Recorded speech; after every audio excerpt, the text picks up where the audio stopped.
So we are recording. How you doing, my friend? I'm doing amazing. How are you doing? I'm great. Good, good. So here it is 6:43 in the evening. What about for you? What time is it? 12:43 p.m. And where are you located? in Dallas, Texas. Dallas. What's that renowned for? Fitness is a big thing in Dallas, isn't it? Oh, Or is it very in other big. parts? Yeah. Yeah. Yeah, we have bodybuilding competitions here, and Dallas is well known for oil and banking. Okay. Yeah. Cool. And the Cowboys.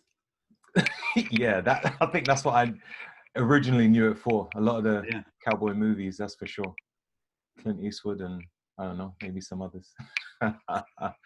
So you yourself, you are you've got like loads of titles under your name. Yeah, I'm a biochemist. I'm a registered dietitian, certified sports nutritionist. I've formulated about 500 supplements. I worked 10 years clinically as a chief clinical dietitian, patented about 10 novel ingredients.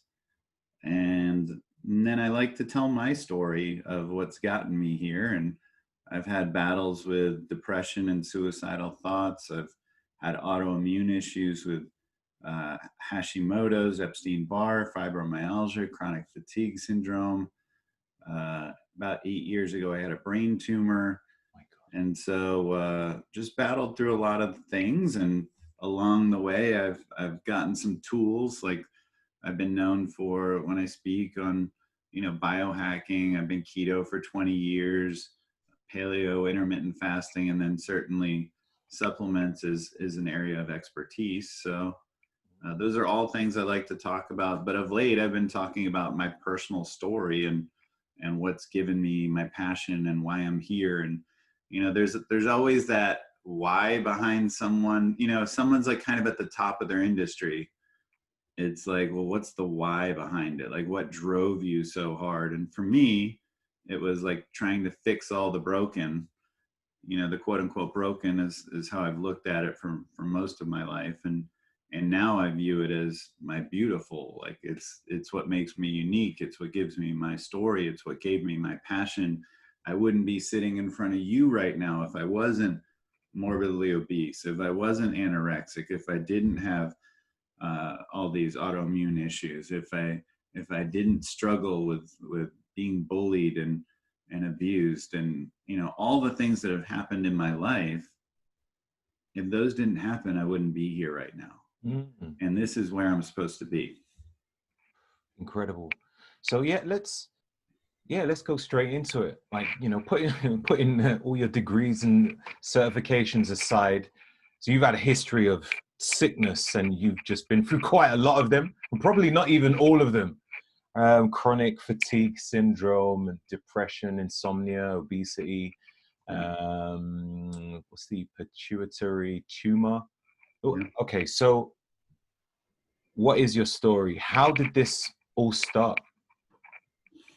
Yeah, it really started with my childhood. Just being bullied, coming from a chaotic home. My brothers ran away pretty early. I was made fun of all the time at school for being overweight, which led to me eating more junk food, playing more video games, not being picked to play sports, not getting, the dates and any of that. And my self-esteem was just trash. And what sort of age and what sort of weight are we talking about? 300 pounds, 6'2", 300 pounds. And yeah, just made fun of so much. And not only that, I had, large legs and rear end. So they always called me, fat ass and all that stuff. And effeminized me, if you will. Like, so it was very difficult growing up. And I was a late bloomer too. So I had kind of the high voice until later on. I didn't even start shaving until I was about 19 or 20. Right. So it was just it was rough. And I was just someone who was always trying to achieve. to make up for the lack of love in my life. And I thought that's how you get love, is to through achievement. And so I was always pushing very hard in my life, and very hard on myself. Very little self-love through most of my life. And it was in between my sophomore and junior year of my undergrad degree in business that I went to the doctor and was telling him about these supplement magazines I was reading, these books I was reading. I started creatine and protein and started seeing some results at the gym and feeling a little good about myself. And there was a book, Optimum Sports Nutrition, where this Dr. Michael Colgan was talking about putting his athletes on amino acid cocktails, and he was working with Olympic athletes. And I was just super into all this stuff, and reading Arnold's book, which I'm sure you read, the Encyclopedia of Bodybuilding. And, you know, there's so many great things that were really ahead of its time. I was a big fan of Muscle Media 2000 with Bill Phillips at the time, and Dan Duchesne was his partner in crime and coming up with all this cutting edge science. And so I was talking to the doctor about all this stuff and how interesting it was to me, expecting him to tell me all this stuff is stupid. None of it tests out. You know, this is well over 20 years ago. And he instead drew out a lifeline for me between 20 and 80. And he said, why not be happy between here and here? And that gave me permission from someone who wasn't even close to me in my life, but someone you respect as a medical doctor. I was like, wow, like he just really gave me permission to go pursue my passion. I don't have to stay on this path of just, you know, working for some consulting firm in Boston and, you know, being in business the rest of my life. And so I decided to finish up my degree at Babson. I finished magna cum laude, got marketing, which definitely comes in handy with all the stuff I'm doing. And I decided to go to UNC Greensboro. My parents were down in North Carolina. I could get in state. I wanted to go to Chapel Hill for my master's in nutrition. And this time I go to a guidance counselor, tell him all my dreams of being a supplement formulator. I need to get my master's at Chapel Hill. I need to get all these prerequisites out of the way. This guy said, you're a business student. You'll fail, and you'll fail miserably. You're not even in that good a shape. And this is a joke. Please get out of my office. Wow. And, you know, it's a tale of two people. And I almost killed myself that night because I was holding on to that dream that I felt was destiny. And I felt like someone just turned it into a big joke. And my life felt like it was over. It was what I was holding on to, was I had very little positive in my life. And, you know, it just tells you like how important it is, how important your words are. This one man gave me my dreams, like literally changed my entire life path. I would not be where I am without this man, without a doubt, the doctor. And then on the other hand, this guidance counselor almost took my life away from me. I almost committed suicide. And I don't know how many dreams he's stolen, you know? So like, that's always potent for me to think about. But I ended up doing great. I ended up not killing myself and putting all this on my credit card, 26 credit hours a semester of pure sciences, crushed it, got straight A's, thought of that guy every day. In my head, I'm like, fuck this guy. I am going to do this. And every time someone said, let's go get drinks, let's go party, I was like, nope, I'm on my mission, man. I thought about that guy's voice and his face every single day. And I ended up, getting into Chapel Hill. But then, you know, while I was there, I was also still pushing. I still didn't love myself. I was working out hard. I ended up going from morbidly obese to anorexic to 150 pounds from 300 pounds. Wow. At 6'2". Then I went to 220 pounds, muscular and lean with a six-pack, but I was working out 4 hours a day, and I still hated myself. So I took like, you know, these big swings and journeys, but it was just always, you know, searching for validation, searching for love through achievement, and never getting it.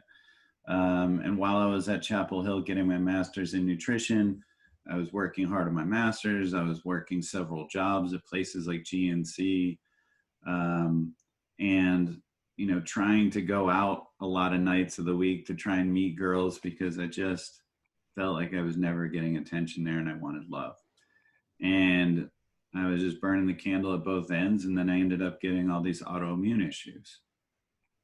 And then I almost committed suicide again, because for 6 months, I couldn't get out of bed. I was in pain. I was inflamed. I thought my dream was over again. I thought I'd never get out of bed for the rest of my life. I thought, did you see anyone at the time? that was my future. Mm-hmm. Did you see a counselor or something during that time, or somebody to see you about your autoimmunity?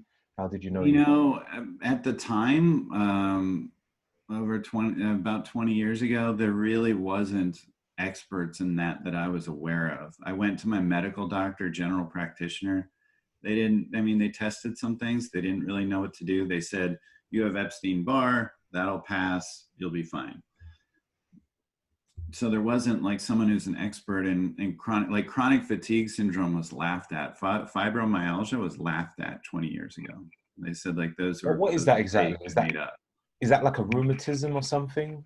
Yeah, exactly. That's exactly what it is. It's like, I mean, we don't know, I shouldn't say exactly, but that's the idea, is that it's an autoimmune effect where you're in a state of insufficient cellular energy chronically, and your muscles are hypertonic, meaning like they just kind of stay flexed, and your body stays inflamed, and you feel a lack of energy all the time because you're not making enough cellular energy, and your body is just kind of battling itself constantly. So it's a whole bunch of things, but that's what I learned. Is I started looking into keto at that time, and, you know, getting on message boards and trying to figure this out. How can I get out of bed? How can I get back to the human being I once was? And that's what I stumbled into, was 20 years ago, the ketogenic diet. It worked amazingly for me. It provided that alternate fuel source. I was able to get out of bed, not be in pain, and get back to my life. But I will say that through those years, I, you know, got a job like at Dymatize, working, being a formulator. This is a really big supplement company. And I was working 70, 80 hours a week. I wasn't staying on all the ketogenic diets because there wasn't a lot of recipes back then, or snack foods, or all the things like there is now. And so I just eat something from the vending machine, or, you know, have a slice of pizza or whatever, because I was just always working, probably getting 3 to 4 hours of sleep a night for several years. And then I got a brain tumor. And that's when I said, okay, I need to like start prioritizing. And that's when I started looking into, you know, biohacking with things like red light therapy, cold plunges, hot saunas, gratitude, meditation, listening to podcasts, you know, good morning routine, making sure I'm getting my sleep, starting working with doctors like the kind you're talking about that are functional and integrative. This all started, you know, 8 to 10 years ago, is kind of this movement. And so I started working with people like that, you know, eating a paleo whole foods diet along with keto, doing intermittent fasting, working with allergists, trying to figure out some of the triggers that might worsen my inflammation. That's when I got really serious about, you know, putting all these pieces together and not just driving myself into the ground. I think, you know, I bought into the hustle and grind mentality of like a Gary Vee and some of these guys that were really popular at the time. And I said, you know, fuck these guys. Like that's not me. You know, it's not going to work long run. You put your heads down and survive for the rest of your life. That's not much of a life worth living. Mm. And the idea of grinding where pieces are breaking off and smoking, and that's not where you want to be either. Like, hustle and grind is like sympathetic nervous system, ultra sympathetic nervous system. It's like fight or flight, extreme fight or flight. You need to be in that parasympathetic nervous system, in your autonomic nervous system, to balance it out, kind of yin and yang. There's times when you want to hustle. There's times when you want to be in your flow state, in that rest and digest state. And that's when I started realizing, like, okay, like sometimes you got to hustle, but it's to get to the flow. The whole point of your life should be that I get to the passionate point, that I get to the point where I'm lit up, the point where it feels like play. Like, sometimes you got to work, but it should be to get to the play. And, that was an epiphany for me, when the whole point of what I'm doing becomes, you have to love it. It has to be play, instead of searching for achievement, for accolades, for more letters after my name, for, all the things that you run into in these circles. And when you meet other entrepreneurs, you get a lot of it. You get a lot of the dick measuring contests, if you will, where it's like, I've got a million followers. I've got, 10 million in the bank. I've got 3 companies. I've got a Ferrari. I've got, the trophy wife, whatever. Like, it's all these things. And you should just be like, hey, that's great. That's your path, man. I'm happy for you. I'm on my path. And they're 2 totally different things. Yeah. Like, we compare ourselves, and it should have nothing to do with it. And when I talk to these entrepreneurs, 9 times out of 10, I find out there was abuse, molestation, all this kind of stuff, like, where they're driving, they're pushing, they're hurting, and they're doing that achievement thing, and they have imposter syndrome.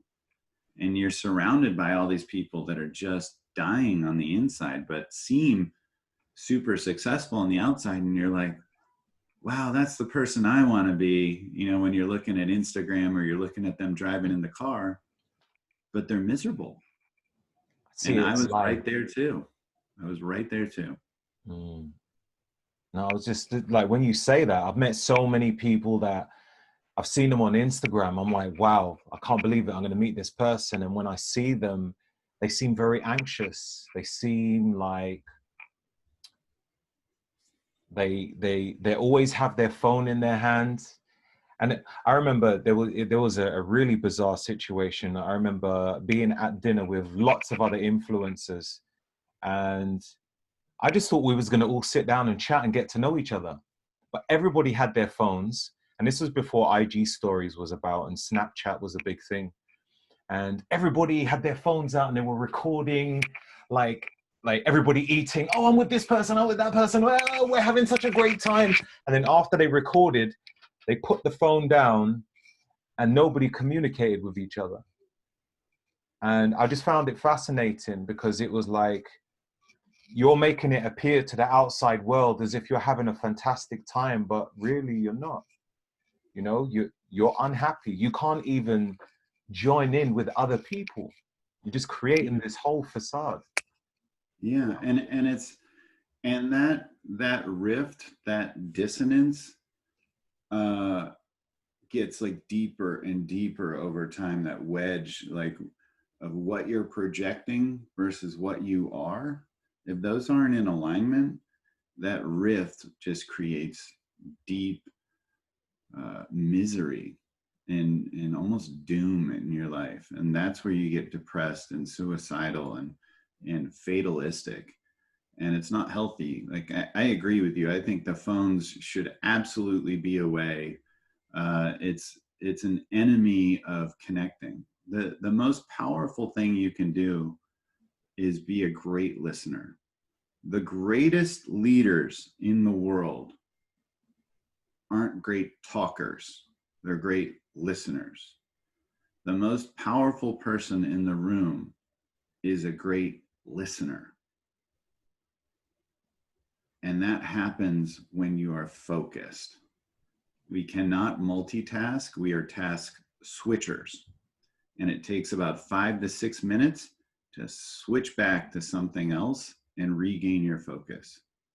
So if you're going back and forth between your phone and the person, you're not doing anything special on your phone and you're not doing anything special with that person. The jack of all trades is the master of nothing. Like, it's just garbage. It's just garbage on your phone and a garbage relationship that you're putting out there. And then you're going to bitch about how you don't have really good friends. You know, you need to be that great friend. You reap what you sow. You need to be the friend that you want to be. You need to be the change you want to see in the world. Yeah. That's where it starts. Have you found a lot of people that has gone through mental struggles like yourself that you can resonate with, who you've shared stories with and stuff like that? Yeah, I think it's really common. What I've found is that people that are like a deeper thinker and the listeners, kind of the introverts that have a creative mind, an intelligent mind, but they're not great like in a crowd like an extrovert is. And sometimes they can even be drained by crowds. They're people that tend to go inward, and those make for powerful conversations. Those people make powerful art. They really think through decisions. But they're people that tend to struggle with depression. And I think it's just because they go inward. They do have quiet times. You know, people that are always moving, going, connecting, you know, whatever, like they don't have time for depression as much. But it's the people that go inward and really think through what everything meant. Like you replay the night, or you envision what's going to happen when you go up on stage or whatever, and you play it out in your head 60 times. Those are the people that get depressed, and those are people like me. So it happens, and it's something I still deal with quite a bit, but I'm trying for like ways to diffuse that, if you will. And I think some of the best strategies I've had, actually this year was the game changer for me. I'm so blessed because of COVID. It changed everything. So I was supposed to be traveling 300 days this year because I was out proving myself. I was going to be on all these stages, on TV shows. I was going to be in all these masterminds and conferences and traveling the world to achieve. And when COVID shut it all down, I had to reevaluate and find that a lot of this stuff wasn't serving me. And I wasn't setting boundaries. And matter of fact, it got so bad, I was so busy that when new opportunities came in, I was just like, yeah, fit it in somewhere, because I didn't even have time to evaluate it, you know, because you're so busy. And so they keep coming. And even when I did have great opportunities, I was so overwhelmed that I wasn't really putting great focus on the great opportunities.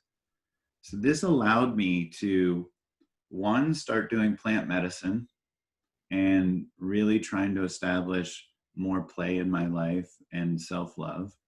Two, working with a therapist, like doing Byron Katie style work. Three, getting mentors around me consciously.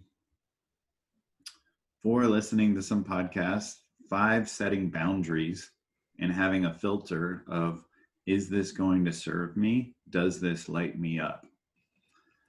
And doing that stuff has really changed so much. I am far less overwhelmed. I definitely feel better on the self-love front. And the plant medicine, doing psilocybin in particular, has really helped me with that.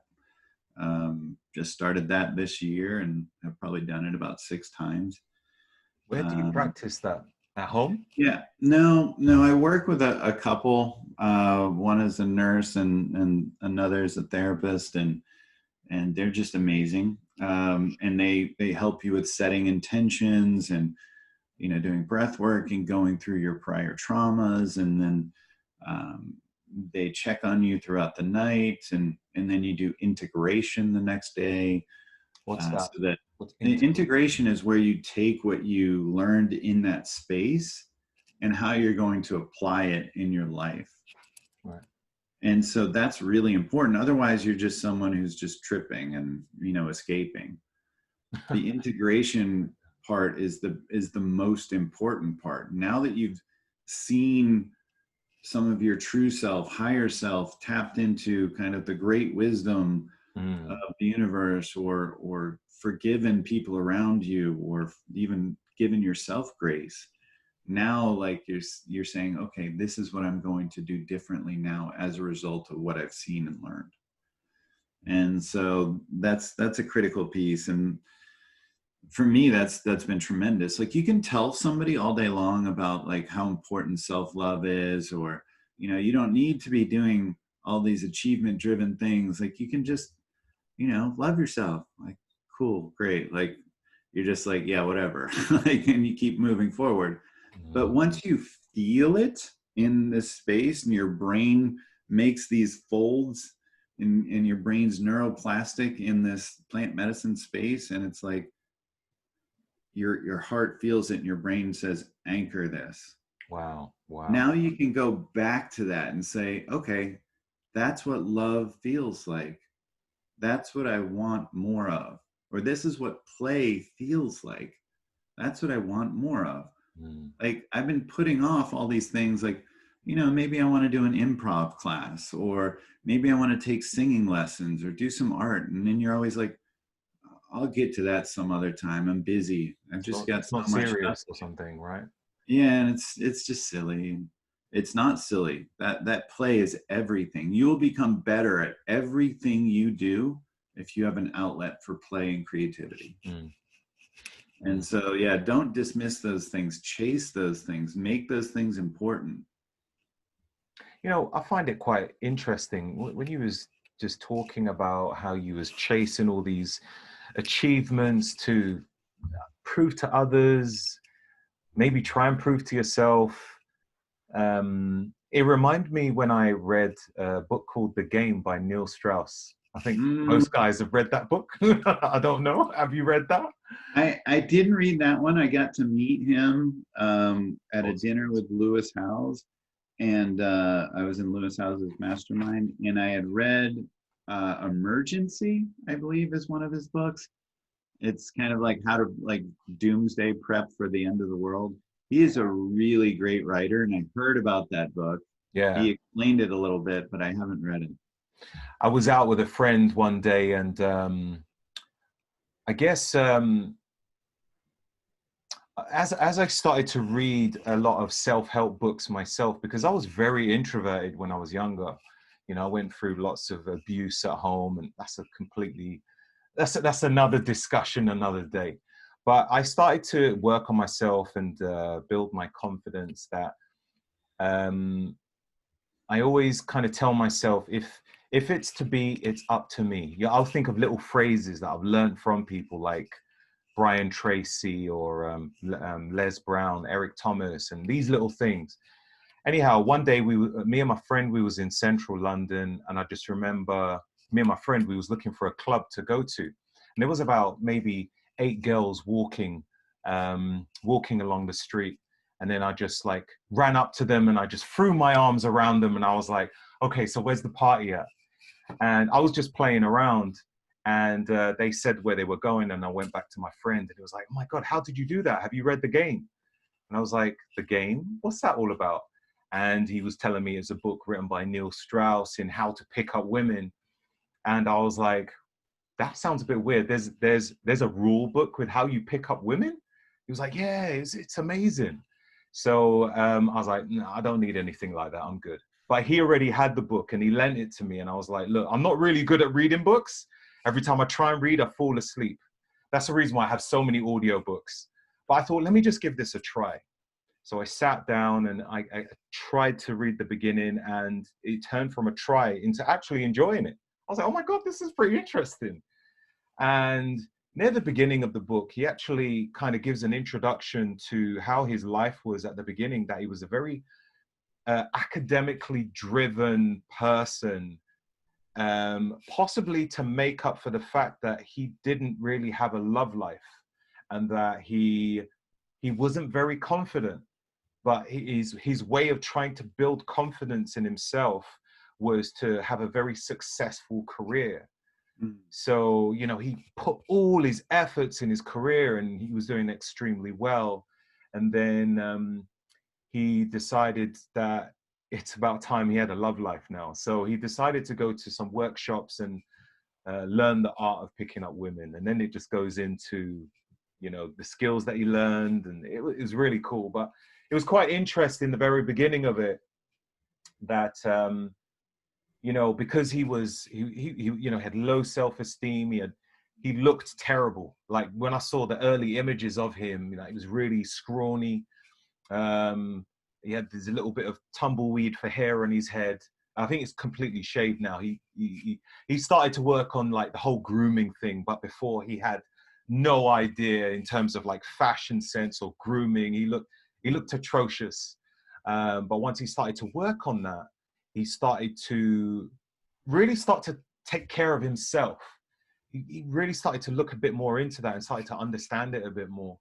And you know, as he was like, you know, talking about yourself, it did make me question, how do you feel now? You sometimes have moments where you feel depressed?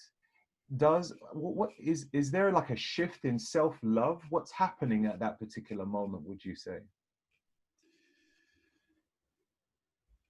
I think so. I think depression, like one of the, one of the worst parts of depression is that you just it's in the quiet times that you can go in your head, and there's definitely things that you need to deal with during quiet times, and that's what I love about doing therapy or the plant medicine space or meditation or working with mentors and things like that.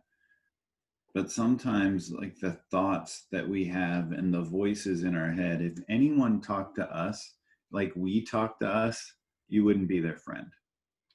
I read that in a book. So, yeah, sorry, go. Yeah. No, I was just thinking of a book. As you said that, Mhm. oh, the Untethered Soul. Have you read that? Oh, nice. No, I haven't read it. Check I've it heard out. it's really good. It's amazing. Um,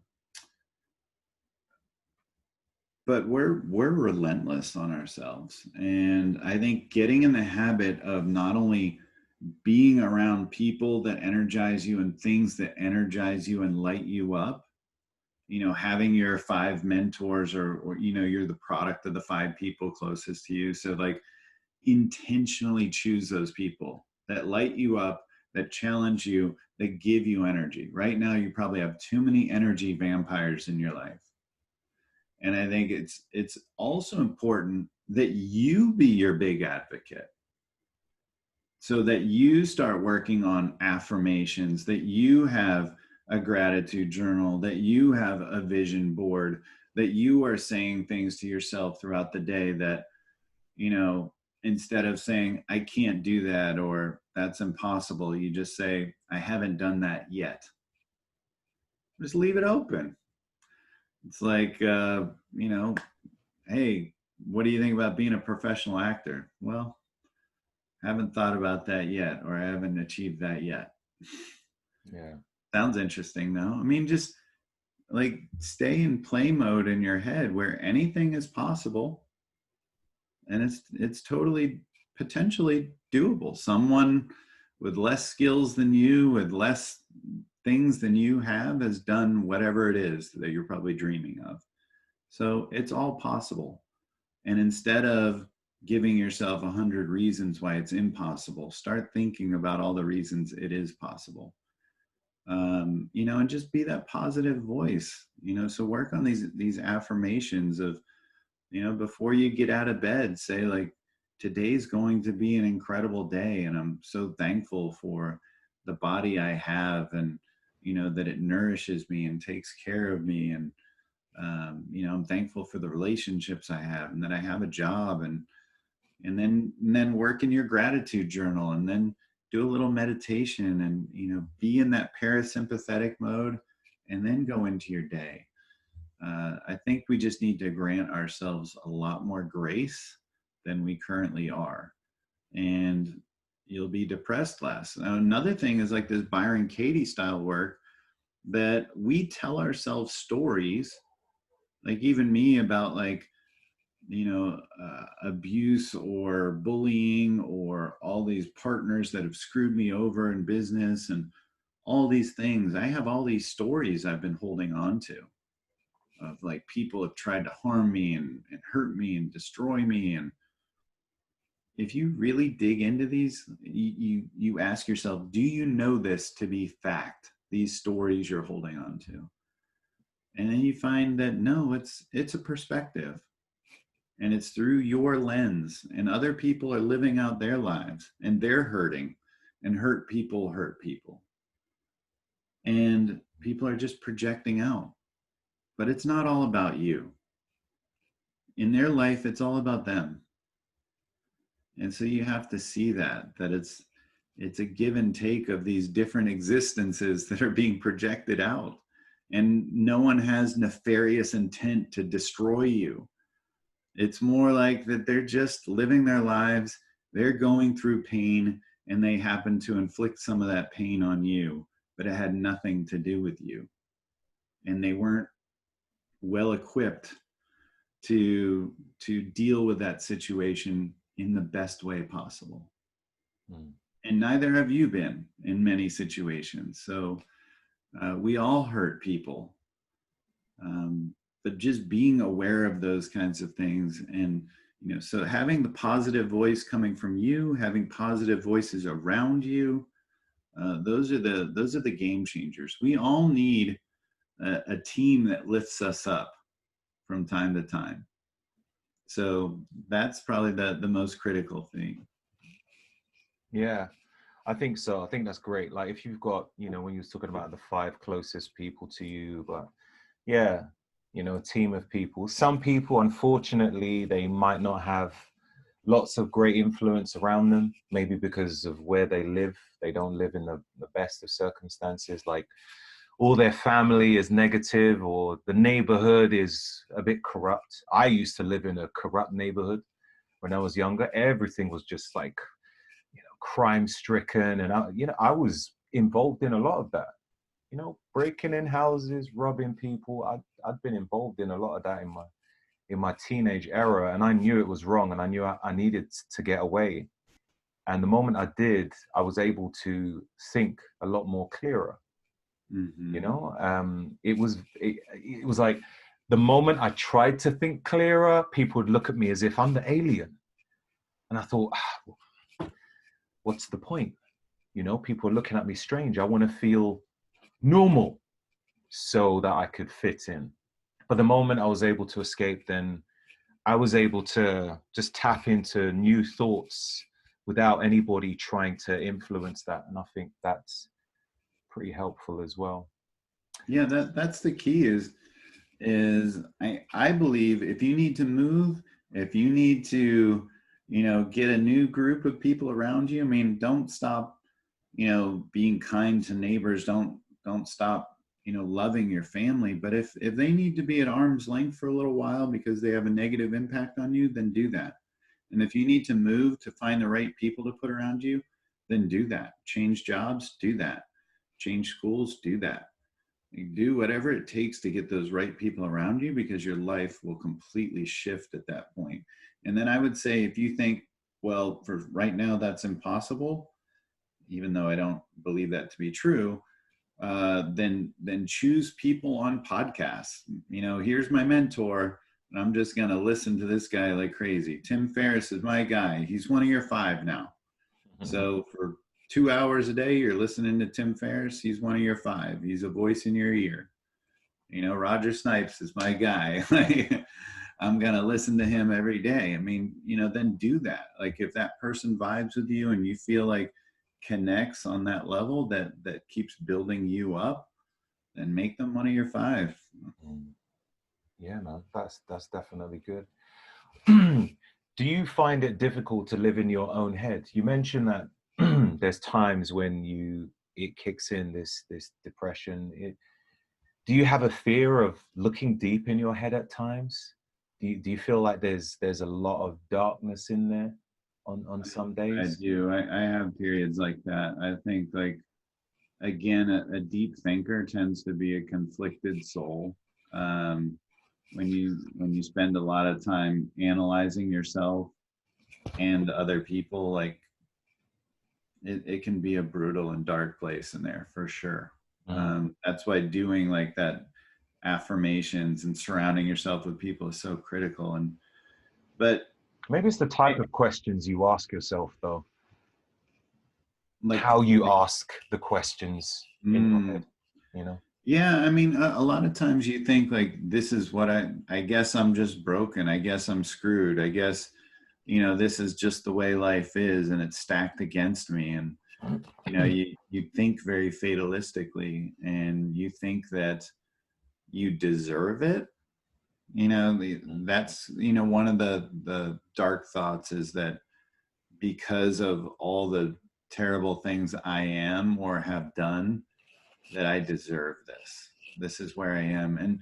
And you tend to manifest, like the energy you're putting out is what you're going to manifest back. Like, you reap what you sow. So like, if you're saying, this is what I deserve, and I deserve horrible people around me, and a terrible job, and that's what you're going to end up having and doing. Like, and if the opposite's true, if you believe, like, if you're a dreamer, and you're so deep in belief that one day, like I said, I'm going to be a supplement formulator, I'm going to be a chief clinical dietitian, I'm going to be like atop my field and do all these amazing things, I made it happen.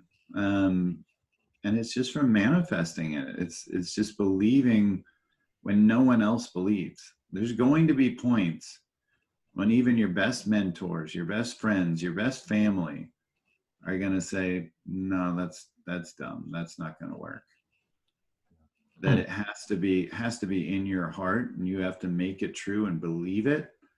And once you see it, it's what I'm saying about like those folds in your brain. Like, once I felt that love in the plant medicine space, now I can go back to it. Now it's something that is achievable. When the guy broke the 4-minute mile, all these other guys broke the 4-minute mile because it's believable. And that's the same thing. Once you believe it to be true, that you can have love, that you can have this great life, that you can be all these great things. Once you believe it and you see it on your vision board and you're saying the words, it will happen. That will dig you out of that depression. It takes a bit of time, though, I'm sure. I mean, I did have a little bit of mild depression when I was as a teenager, and it did take a lot of affirmations. But I think what worked for me was knowing that there was a possibility of thinking a different way. I think that was all I needed, to know that there was a possibility. And I was like, okay, cool, that's good enough. It just means that my mindset is wrong, and the people around me, all of theirs is wrong, and I just need to try my best to ignore them. And I think just having that little bit of light was what helped. So I'm just wondering, like, you've got lots of men out there that I think a lot of men think, well, as long as I have a big pair of balls, then I will be able to deal with my stress, and I don't need to speak to anyone. And if I encounter some stress, then I just need to take it on the chin and just get on with life, and just keep hustling and keep hustling and keep hustling, and keep firing up that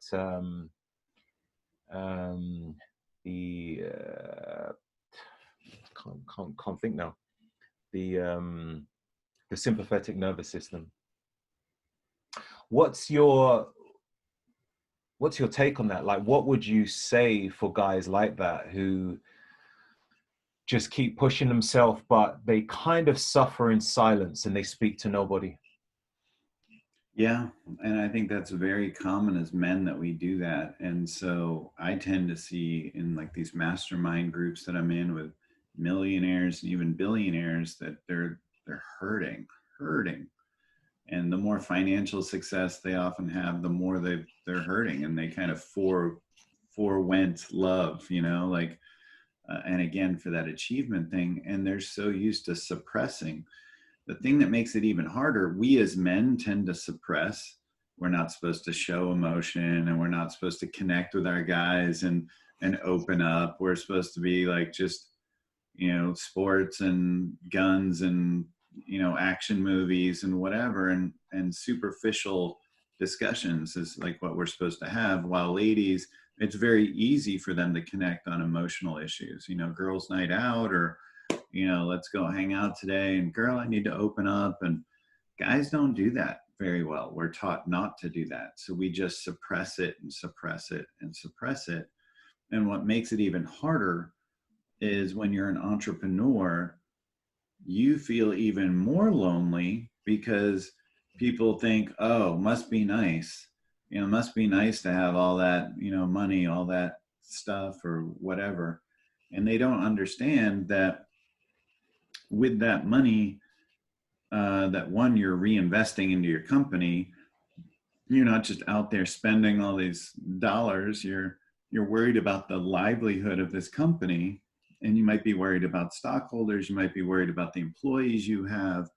Like that, any day, like it could all come crumbling down and be nothing, and all these people could be out on the street, and all the people that you answer to, the C-level people, the stockholders, the, you know, your customers, your employees, and heavy is the head that wears the crown. You know, like people don't realize like what a weight this is, and that it's 24/7, 365 that you're thinking about this business, and they just think must be nice.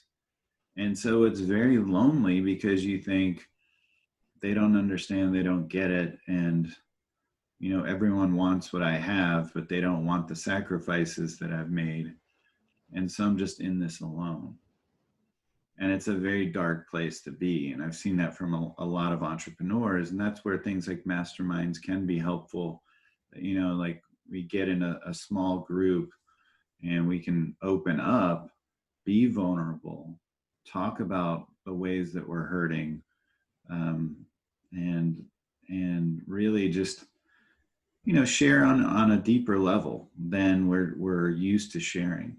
And that level of vulnerability allows for us to heal from the inside out, allows for our company to become better. You know, like as the CEO goes, the company goes. So that's why you're seeing CEOs like, you know, do therapy, go to masterminds, get plant medicine journeys and all this stuff, because if they start to play, if they start to love themselves, if they get creative, if they empower their C team, or if they start listening to their customers and they get out of their dark hole, then they can keep reinventing the company and have a successful, amazing company. But as long as they're in that dark place, so too will the company. Mm, mm. Absolutely, man. That is very interesting. Yeah, yeah. So that's on a scale of, I guess, for people who have a business, whether, I don't know, a business owner, self-employed, or an investor. You know, this is a lot to think about. But you've just got general guys, might even be Yeah. unemployed or just employed, Yeah. whatever.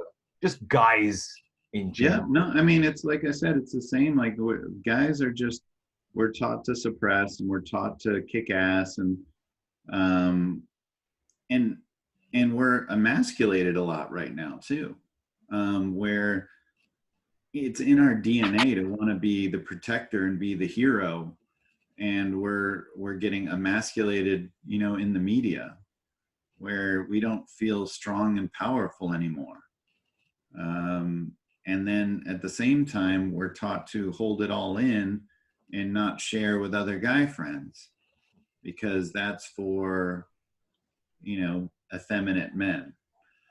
So, it's a lot, it's a really confusing and difficult time for men to be men, and defining what that means. Like, like I said, in our DNA, if you look throughout nature and what a male is in a lot of these species, as a bear, as a mountain lion, as a, whatever, like as a monkey, like there's an element of being a protector and being a provider that we want to fulfill. And it's difficult when we are told not to do that. And it's also difficult to hold all these emotions in that we're trying to figure out, because we're not supposed to be vulnerable and share. And so we get sent all these mixed messages from movies, from media, and it's a very difficult time to be a man right now. And I think we need to redefine what that is and set boundaries around that and be proud of what it is to be a man. And being a full out man, protector, provider, brilliant, open, vulnerable, creative, playful is what we're supposed to be. And we're going to set boundaries around that. And we're going to say, this is what we are. And let's go do that and lift women up at the same time. And they can be equal, just different. We're different, and we're supposed to celebrate those differences. Absolutely. I find a few interesting stuff with Dr. John Gray. He's got like amazing, right? Got to meet him once and do like a meditation in his room with him. It was a small group of us, but awesome. That guy, very powerful. His wife had just passed away a brief time ago, and he's just so emotional and true. Yeah, you talk about vulnerable. I mean, this guy was super vulnerable, but in a really powerful way, like that draws you in, like, because when you're really that vulnerable, you're authentic, and people sense that, and we're all craving authenticity right now, especially with like all the Instagram filters and social media that isn't real life, and so fake, and all the things that we're projecting out there. And we want people to see us as rich, but it's your friend's Ferrari, and it's, all this stuff that's just, and then there's John Gray, who's just, looking deeply at you with like loving eyes, and like walking you through a meditation while he's crying about, missing his wife. And it's like, wow, like it's just powerful when people are authentic and they're tapping into their true self. It's so powerful now, because we get it so rarely. Yeah, it's very difficult to find. And that's probably the reason why I find it difficult to find friends. I wouldn't say I've got that many, but I'm actually happy about that. I'm not depressed. I'm very happy about that. But going back to John Gray, I've done a podcast with him, and it was really interesting the way he was just defining the differences between man and woman. And he was very, very distinct, and like, I can't think of what words to use, but like, he just had very strong opinions, which could be very contradicting to many people, but it just seemed to make a lot of sense with what he was saying, with how a man's supposed to be. And what I think I mentioned to him, I think I said, what's your thoughts on men being in touch with their feminine side? And I think he just almost like shouted. He was like, what? Like it's something, it's like almost like we've been sold a lie that we're supposed to find our feminine side. And he was like, men are supposed to be masculine, they're supposed to be. And he was like, the reason why men end up bitching and that are rude and conceited and like all these horrible words is because their estrogen levels are too high, and they're too close to their female side. They need to get back on their male side, and they could be more compassionate and loving people. It's like, wow, this is really interesting stuff. Really. Yeah, and that just gets into like aligning with who you are. And you don't want that divergence, that dissonance that over time creates anger and frustration and resentment, and it's only you that's to blame. You know, those people around you that are jerks, you put them around you. You're allowing them to treat you like that. It's not anyone else's fault but your own. You need to put yourself in alignment with what's authentic. But I think a lot of people haven't done the deep work to know who they are. So you can't be authentic unless you know who you are. What are the things right now that light you up and what doesn't? What's taking your energy right now? What's giving you money? What's not giving you money? What lights you up and what's taking away energy? And take a strong look at those and say, what can I get rid of? What could I hand off for someone else to do? There's cheap EAs and VAs, virtual assistants, that you can get on Fiverr and Upwork and whatever, that $5 an hour in the Philippines or whatever to read your email or whatever it is you don't like. Free up that time to chase some of the things that make you passionate. Find yourself in those things. And of course, you find yourself in the obstacles, like Ryan Holiday, the obstacles the way. Like, through adversity is where you'll also find yourself. You'll find your strength. And that's like the idea of hormesis in the body, is like that adversity is creating adaptation. Like, you're growing stronger in the body.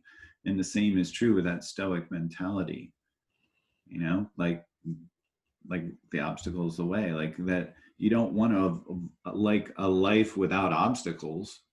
You don't want to avoid obstacles. You start to be thankful for the obstacles. Like I am, like, all the things that came into my life is what gave me my passion and the knowledge I've acquired and the empathy that I have for people that are hurting. I wouldn't have that unless I had all these obstacles. Absolutely. Talking of obstacles, we have a big one at the moment, which is the pandemic. Or is it an obstacle? Some people call it the big pause. There's many different names for it. But one thing's for sure, I did find it quite fascinating when I heard that a lot of people were depressed, would be like depression. I just heard, oh my gosh, depression has skyrocketed. And I was thinking, really? Like, what are people depressed about?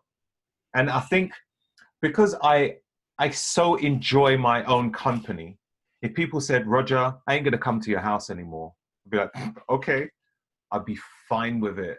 I'm happy to talk on the phone on the odd occasion, but it's pretty big. There's a lot of depression going on right now. What's your thoughts on that? What do you think are the reasons behind it? Would you say it's mainly media, social media, or literally people not being able to, people restricted from doing the things that they love doing? That disengagement from other people, other humans.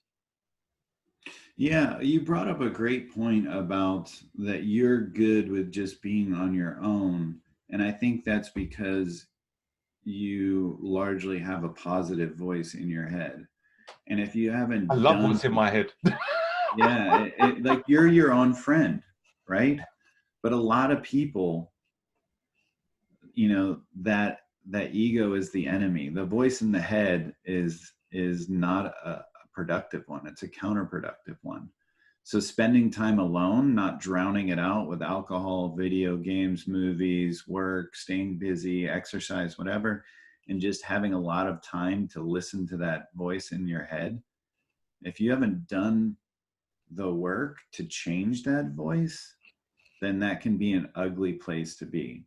I would also say that we're encouraged to stay inside, to isolate, to wear masks, to not socialize, to not touch. You know, we require 6 to 7 touches a day to feel human, to feel connected.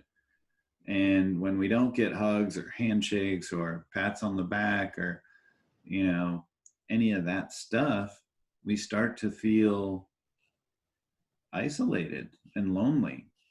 And when you're not getting that social interaction in person, you feel isolated. Like, I'm just watching Roger on TV. You know, I'm not really with Roger. You know, and it's a different thing when you're in person. But then when you're in person, you know, you're looking at the other person wearing a mask. You don't get to see their full face and how much they emote. And there's some fear that's there because a mask makes you think disease and peril and unhealthiness and crime and all the things. Like, it's just negative with masks, and you're not connecting on the deepest level with that person. And so right now is a difficult time to connect and share and be deep and love and do all those things. But at the same time, it's making you appreciate the relationships you have, and it's making you lean into those, which can be a good thing. I also think we're not connecting to Mother Nature, which is so critical too. We need to be grounding outside, you know, bare feet in the grass. We need to get sunshine and get that vitamin D. We need to breathe in the oxygen, have that oxygen carbon dioxide cycle with the plants around us. We don't need to be stuck inside the house with the fluorescent light and our TVs and our devices and looking at all the people, like you said, on social media and TV, and there's all this clickbait and filtered realities. And, you know, you think that the liberals are evil, they're a bunch of idiots, and then the conservatives are idiots, and I hate all these Trump people. And if you're like, the more you go down this rabbit hole and surround yourself with people that are inflammatory, that think the exact same way you think, you'll end up with a very dark existence. And they're in the business of spreading fear, getting clicks, getting views. They're not in the business of educating you, of telling you the truth, of telling you the other side, of telling you in the facts versus editorial. You know, like, it's a game for them, and the cost is your mental health, and you're letting them manipulate you. Like, now is the time to unplug. Now's the time to connect with the people around you. And if you only have a few relationships, then make them really fucking deep. Like, just go deep. If you don't want to go wide, then go deep. Like, right now is the time. Like, you know, I'm gonna like make the best 2 friends in my life and just tell them how valuable they are and learn from them and rely on them and hold them accountable and have them hold me accountable, and we'll be quarantine buddies, you know. Just, but that's, you need someone, and you need someone there that you can lean on. And right now is that time to be really clear of who's that person to lean on. Absolutely. What about people who are living alone and don't have anyone? It's pretty tough. That's a very tough time right now, and it makes me sad. You know, especially like when I used to work in nursing homes, and to know right now there's a lot of those people that feel like they're at the end of their life, and they're just alone with no visitors, and they're treated like they could have a virus. And it is very sad. That does make me sad. I don't know. I mean, I'm working on cards, you know, to bring to them, that at least can be dropped off, you know, something, you know, hopefully with the technology we have, it's not all bad, that we can do like, you know, FaceTime or WhatsApp them or, you know, whatever, and at least spend some time with them that way. But you're right. I mean, loneliness is a killer. Loneliness is really the number one killer health wise. And there's a Harvard study that's almost 80 years old now. And they showed the number one predictor of longevity is quality of relationships. It wasn't black or white, rich or poor, what area of town you're from, cholesterol levels. It wasn't any of that. It was quality of relationships. And if you look at the blue zones where people live past 100, the 7 of them in the world, everyone thinks it's got to be the diet. It's got to be this one thing. It's that they slow down. They have these 3-hour dinners. And yes, it's whole food and it may have red wine or green tea or some of these healthy things, but they talk to each other, they share, they open up. When they have food or wine, it's a parasympathetic experience, versus when we have food or wine, it's with music, it's in traffic, it's with anger, it's with frustration, it's while we're watching TV, and it's a sympathetic experience. And that way, whenever you take a sip of something or you have a bite of something, your body thinks it needs to be in fight or flight mode. But with them, when they have a drink of red wine, when they eat some good food, their body relaxes because they're in a safe place and they're sharing and they're opening and they're taking their time and laughing and like I said, opening up is so critical, and that's what they get to do in all these cultures. They slow down and take those really important moments, and they're not sitting on cell phones and wasting those engagements. Hopefully this is something which a lot of people will start to appreciate now. Eventually when lockdown is lifted and people can see each other and maybe not wear a mask as well. That is going to be bizarre. Just the thought of no mask already just seems so bizarre. But what's happening at the moment is a lot of people are eating a lot of garbage, a lot of fast food. And, a lot of people eat food for happiness. I guess it's, stemmed from maybe before we was even born, Our ancestors probably used to do it. So we do it. We eat for happiness. It's one of the things we so look forward to. And a lot of the time it can be found in the wrong type of foods, especially sugar-based type of foods. And I'd seen on your Instagram page, you mentioned a lot of stuff about sugar. I can't remember all of it exactly. But when people eat a lot of sugar, what is happening in their body exactly? It's very much like how your brain responds to cocaine. It's a dopamine reward response.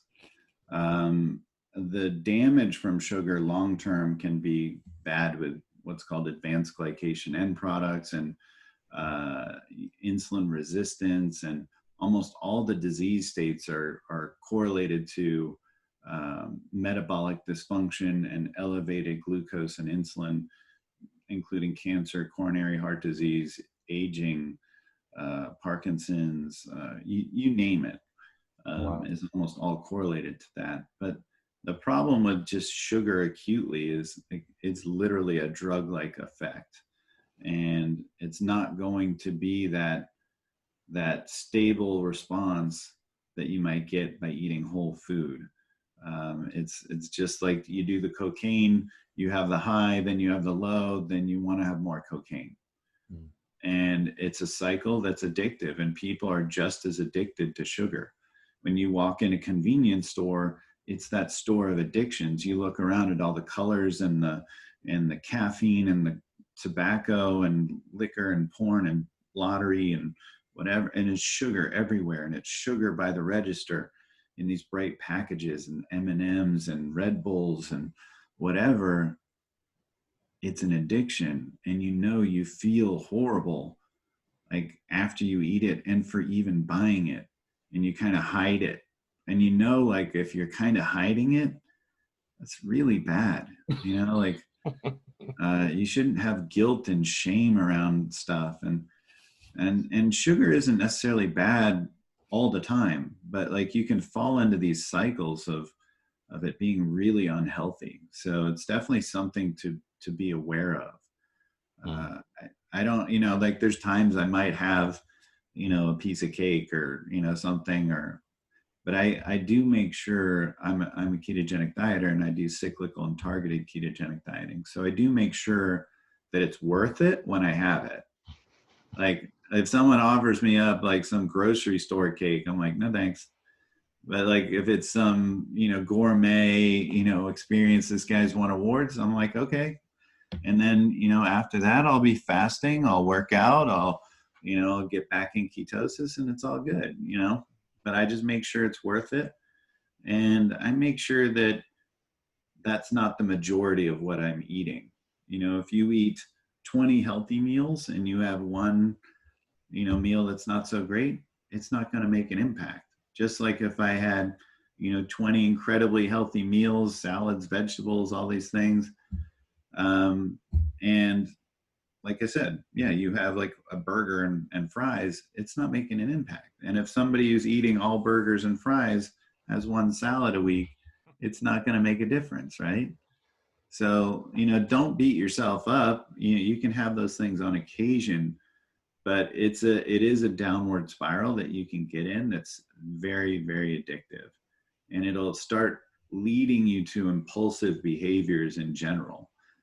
It's very common that, it's almost like a gateway drug. Like you can get heavy into alcohol, you can get heavy into porn, you can get heavy into these Facebook scrolling, like, that kind of stuff. That's dopamine reward response.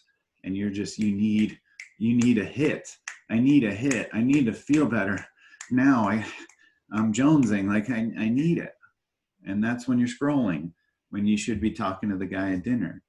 That's when you're like picking up the M&Ms when you should be getting, a boiled egg. It's that reward response. And a lot of that has to do with self-love too. I mean, that goes back to that for sure. I find that, man, it tastes so good, and it is definitely legal cocaine. Legal cocaine, man, I'm telling you. And the crazy thing is, there's no cap. There's no cap on how much sugary bullshit you can buy from the shop. You can fill up your trolley with as many as you want. And I mean, that's not even the bad part. Children can go and buy as many as they want. I remember back in the day when I was a kid, and my dad might give me like 20p to go to the shop and buy some penny sweets. Obviously, we don't have penny sweets anymore. I think the cheapest sweet you can buy is probably about 25p now. But back in the day, obviously you're from the States, so I don't know, a cent. Did you have sweets for a cent? Yeah. So it was like penny sweets in UK. And the thing is, I used to save up my pocket money. I might have like 50 penny sweets, and there was no cap on that to say, oh, that's too much. You're a young child.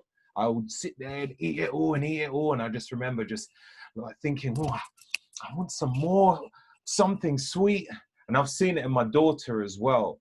Like, I'll tell her, like, if we have a cake, I'll be like, look, we're gonna get like a gluten-free cake, or we'll make something at home, and we'll use some ingredients like xylitol, erythritol, what's the other one? Yeah. A bit of stevia. Obviously, it's got a little bit of a funky aftertaste, but yeah.